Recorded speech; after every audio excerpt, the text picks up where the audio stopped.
Professor Buzan, thank you very much that you agreed to do this interview. And let me start with this question. I know you have argued that the era of Western dominance is fading, but not in the way it's often depicted in some political narrative. So my question is, could you please explain us what does the emerging post-Western world means?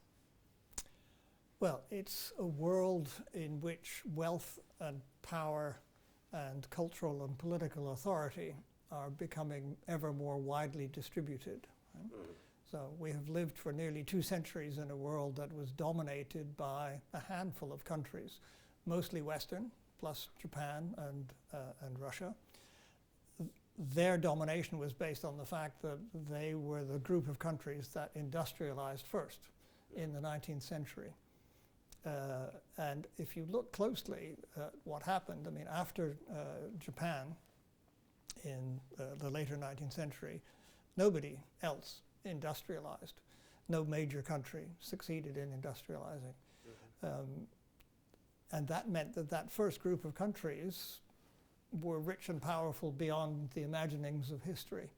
And they were able to shape the world as they wished. And the dominant group within that was the West. And within that group, the dominant group was the Anglosphere. So this group has run the show for 2 centuries. They made the world economy, they made the world order, and they made it in their own interests. Right? Now, from the 1970s onward, I think you can see this system beginning to break down, because from the 1970s onwards, a new group of countries began to industrialize. The Asian tigers, then China, India, a bit later. Not quite clear how big this second round is going to be. Not going to be everybody by the look of it, but that process is what's changing the world, right? Because there are more centers of wealth and power and cultural and political authority, and that's what the world is going to look like. The key thing to note is it's not the fall of Rome, despite some people's wish. The West is not about to disappear. It might break up into Europe and the United States. There might be 2, as it were, bits of it, not as closely aligned as they have been. Not clear whether that's going to happen or not, but that could happen. But it's not disappearing. The West is going to stay strong and rich. Again, could you please tell us what is the main factor that contribute to this process? Well, as I just said, basically a second group of countries has begun to industrialize and modernize. Right? That's where the wealth and power comes from. Right? That's how the first group got all the wealth and power that they had to run the world, and they had the world pretty much to themselves for nearly 2 centuries. Now they don't. China is the most obvious example of this, but a long way from being the only one. So a world in which there are multiple modern civilizations is what's coming into being, rather than a world in which there has been only one modern civilization. That's the key. Okay, I see. In one of your interviews, you said that the era of superpowers also come to an end. Is this really the case? Well, I think so, and I think the argument is fairly straightforward. Superpowers, if you think about it, the idea that 1 or even 2 powers actually dominate the entire planet, that's a pretty strange set of circumstances that allows that to happen. So when Britain was the sole superpower back in the 19th century, it commanded about 40% of the global GDP. And similarly, the United States, after 1945, when it became the lead superpower, had about 40% of global GDP. If what I'm saying is true, that we're moving into a world in which there are going to be more and more centers of wealth and power, it's just not going to be possible for anybody to get 40% of the global GDP. Right? So superpowers, to my mind, are a historical phenomenon. It is abnormal. China is never going to become one, neither is India, and the United States, as we can see in front of our very eyes day by day, is losing its position, both in terms of a sense of authority and in terms of the material capability. Nobody's going to recover that again in the world in which we're moving. So it will be a world which has no superpowers, a number of great powers, and a lot of regional powers. We can call it multi-vectoral, multipolar world, right?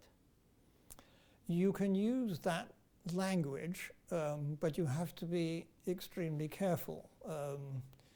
The language and the debate around polarity have a very particular set of ideas associated with them, which is generally called realism, which means it's a view of the world largely through the lens of power politics. The words multipolar, several centers of power, usually reference to Europe in the 18th and 19th century. Bipolar, usually reference to the first Cold War between the United States and Soviet Union. What those suggest is that that set of powers, whoever they are and however many they are contesting for the dominance of the world. Right? That's what the US and the Soviet Union did. That's what the European powers were doing in the 19th century. That is not going to be the characteristic of the world order into which we are moving, because if there is one agreed norm in this order, it's anti-hegemonism. Right? The problem is not that more than one country wants to take over the world.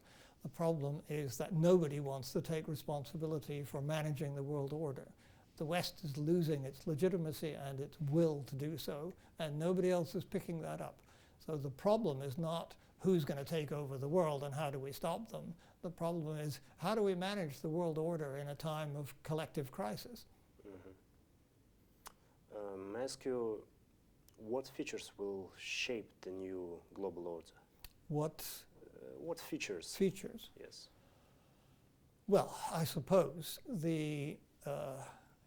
we could spend a long time talking about particular rivalries among states and arms racing and all of that, but to my mind, the big feature that will shape the coming world order is the collision between unrestrained development on the one hand and the carrying capacity of the planet on the other.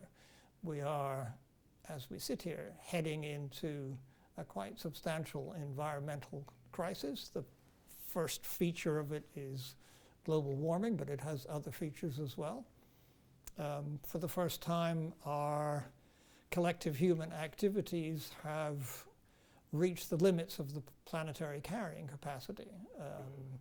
So I'm not suggesting that humankind is about to go extinct or anything like that, but the conditions on which our civilizations have rested for the last several thousand years are going to disappear in the next few decades unless we do something about it. We have a very, very big collective problem about how to manage the planet and our presence on it. And if we don't succeed in doing that, then the conditions on which our civilization has rested for the last several thousand years are going to disappear rather quickly.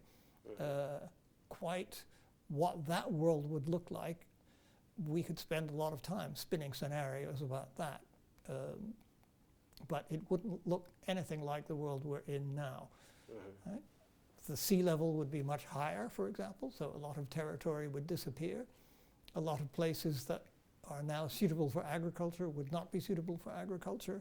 Most of the world's port cities, which is most of the world's big and important cities, would be unviable or underwater. I could go on. Yes. It would be a different place. How do you think the relationships between big powers, regional powers, will change in this new global order? Rising powers as well. That's too general a question because it depends where you are. All right?